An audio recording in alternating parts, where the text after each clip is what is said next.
Penso che gli atti di violenza non hanno nulla a che fare con la manifestazione, penso che gli atti di violenza abbiano svilito coloro che manifestavano.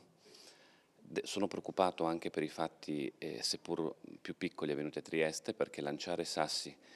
bloccare con cassonetti le strade o lanciare sassi alla polizia penso che sia un atto di inciviltà, di violenza che non possiamo tollerare.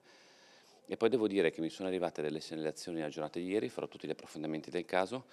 dove all'interno, non legittimamente gli insegnanti che scioperavano hanno scioperato, ma all'interno delle classi qualcuno è rimasto e ha fatto delle lezioni unilaterali senza un punto di vista critico su uno o sull'altro punto di vista. Questo penso che sia intollerabile, penso che chi lavora all'interno dell'istituzione e forma i nostri ragazzi